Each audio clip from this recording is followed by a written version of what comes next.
the Cabinet Secretary for the Ministry of Environment and Forestry, Honorable Rosalinda Soipan Tuya, Excellency Governors present, the Chair of NMG, Mr. Wilfred Kiboro, my friend, for real, the CEO of NMG, also a very good friend, Mr. Stephen Katagama, Prince Rahim Aga Khan, distinguished guests, ladies and gentlemen, all protocols observed, good morning. I am honored yet again to participate in this great platform that brings together both local and regional stakeholders to deliberate on Pan-African ideas that will contribute to shaping the agenda that will enable Africa become a leading player across a broad range of endeavors. Let me also extend the greetings and warm wishes of the Council of Governors to all participants in this festival. The theme of this year's festival allows us to reflect on the recently concluded COP27 and avails an opportunity to explore African responses and solutions to climate change. Climate change is real, and it continues to affect our day-to-day lives. This is showcased by an increase in frequency and severity of disasters such as droughts, floods, landslides, and the influx of diseases and pests. In addition, the extraordinary and interrelated crisis of biodiversity loss, climate change, land degradation, and desertification, ocean degradation, and pollution continue to negatively impact our communities. Climate change is now one of the leading global agenda. Further, a report by the Intergovernmental Panel on Climate Change, the IPCC, indicates that Africa is highly vulnerable and adversely impacted by climate change. The need to put up requisite climate action measures is therefore inevitable. Ladies and gentlemen, in view of the aforementioned effect of climate change and in line with the SDG 13, allow me to highlight some of the interventions put in place locally by the county governments in Kenya. 44 county governments have established county climate change funds through enacting requisite climate change legislations. We all have proposed and passed the climate change bills at the county level so that we are able to implement at the subnational level.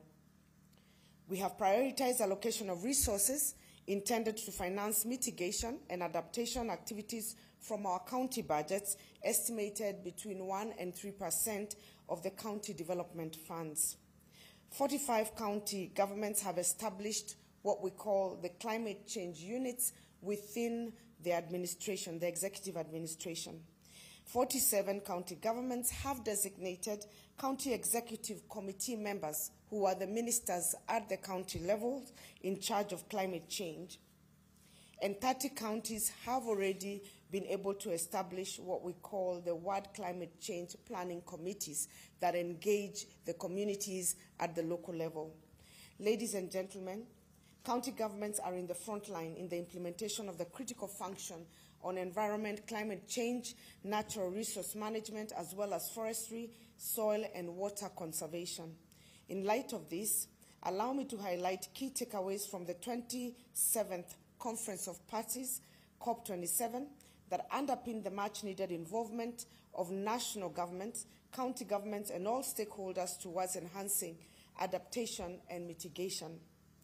A post-COP27 roadmap of action to cascade the discussions and outcomes of the COP to county governments and communities is needed. And this is a good place to start today.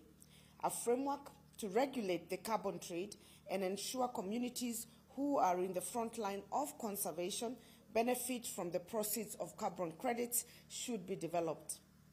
Collaboration between both levels of government and stakeholders in accelerating restoration of forests and rangelands in line with a special presidential program is also needed. There is a need to follow through the discussions on the operationalization of the financing instrument to support loss and damage accruing from climate change impacts to countries worst hit by climate change. And this was one of the most difficult things that we had to push at COP27. The need to provide improved funding for implementation of gender action plans for developing countries.